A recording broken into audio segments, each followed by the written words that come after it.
Welcome friends.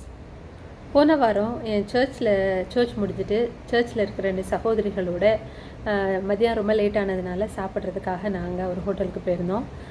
முதல்ல நான் order பண்ண சாப்பாடு தான் எனக்கு வந்தது. எனக்கு அப்புறம் அந்த 2 சகோதரிகளும் ஆர்டர் பண்ண சாப்பாடு வந்தது. அப்போது நான் சாப்பிட்டுட்டு இருக்கும்போது அந்த சகோதரி சாப்பாடு வந்துடுச்சு, ஆனாலும் சாப்பிடாம அவங்க பாட்டு உட்காந்துருந்தாங்க. அப்புறம் தான் கவனித்து திரும்பி பார்த்தா அவங்க ப்ரேயர் பண்ணிக்கிட்டு இருந்தாங்க. கேத்ரின் சிஸ்டர் அவங்க பேர். அவங்க வந்து சாப்பிட்றதுக்கு முன்பாக ப்ரேயர் பண்ணிவிட்டு சாப்பிட்றதையே வழக்கமாக அவங்க வீட்லேயும் செஞ்சு கொண்டு வந்திருக்காங்க. அதனால தான் அந்த ஹோட்டல்லையும் வச்சு அவங்களால ப்ரேயர் பண்ணதுக்கப்புறம் தான் சாப்பிட முடிஞ்சுது. இது ரொம்ப அருமையான ஒரு பழக்கம். நான் வந்து சென்னையில் பிஜி படிக்கும்போது நான் ஒரு ஹாஸ்டலில் தங்கியிருந்தேன். அப்போது ஷர்லின்னு ஒரு ஒரு நல்ல ஒரு ஃப்ரெண்டு இருந்தாங்க.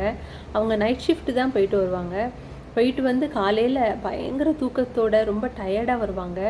ஆனாலும் அவங்க ஜெபிச்சுட்டு தான் சாப்பிடுவாங்க. அவங்க கூட ஒரு நல்ல நட்பு கிடைத்ததுனால அந்த நாட்கள்லாம் நானும் ஜெபிச்சுட்டு தான் சாப்பிடுவேன். அப்புறம் ரொம்ப நாள் செல்ல பொதுவாகவே நமக்கு இருக்கிற ஒரு பலவீனம் என்னென்னா, யாராவது ஒருத்தர் நம்மளை வித்தியாசமாக பார்த்தா அது நல்லதாகவே நம்ம செய்திருந்தாலும் அதை செய்ய விட்டுருவோம். அதை மாதிரி தான் நானும் அந்த அருமையான ஒரு பழக்கத்தை வந்து நான் வந்து விட்டுட்டேன். அந்த பழக்கம் ரொம்ப நல்ல பழக்கம். அது நம்ம பிள்ளைகளுக்கும் கற்றுக் கொடுக்கும்போது ஸ்கூலில் கூட பிள்ளைகள் போனால் ஜெபிச்சதுக்கப்புறம் தான் பிள்ளைகள் சாப்பிடுவாங்க. அது ஒரு அருமையான பழக்கம். அதுக்கப்புறம் நம்ம தும்மல் போடும்போது இயேசுவே ரட்சியம்னு சில பேர் சொல்லுவாங்க, கர்த்தாவே சொல்லுவாங்க, இயேசுவே சொல்லுவாங்க. நம்ம அம்மா அப்பான்னு நிறைய பேர் சொல்லுவோம். அதெல்லாம் நல்லது தான், தப்பு கிடையாது. ஆனால் நம்ம ஒவ்வொரு தடவை தும்மல் போடும்போதும் இருதயம் நின்று பின்பாக துடிக்கிறதுன்னு நமக்கு எல்லாருக்கும் தெரியும். திரும்ப துடிக்க வைக்கிற கர்த்தரை அந்த நேரத்தில் நம்ம நினைவுபடுத்தும் போது மற்றவர்களுக்கும் அது வந்து அந்த பழக்கத்தை படிச்சுக்க ஹெல்ப்ஃபுல்லாக இருக்கும்.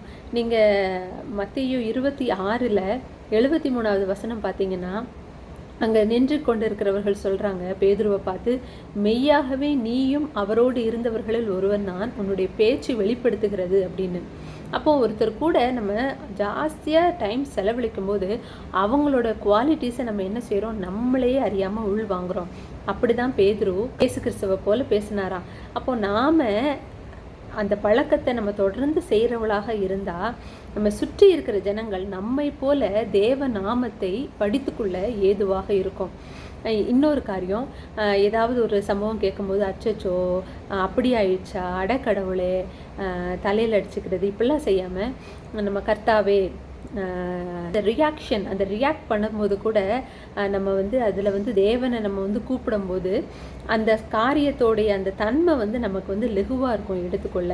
இதெல்லாம் சிறு சிறு காரியம். இதெல்லாம் நிறைய பேர் தொடர்ந்து பண்ணிக்கிட்டு தான் இருப்பீங்க. ஆனாலும் இது வந்து நல்ல காரியம்னு தெரிஞ்சால் கூட சில நேரம் ஃபாலோ பண்ணுறதுக்கு நம்ம கஷ்டமாக இருக்கும்.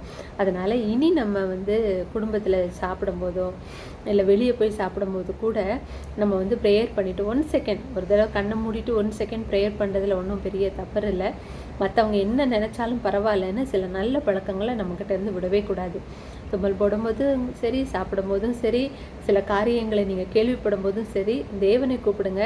நீங்கள் மாத்திரம் கூப்பிடுறதில்ல, உங்கள் கூட இருக்கிற ஒவ்வொருவரும் உங்களைப் போலவே இயேசு கிறிஸ்துவை கூப்பிட பழகிக்கொள்வார்கள். இந்த பழக்கத்தை வாஞ்சை கொள்ளுங்கள். God bless you friends.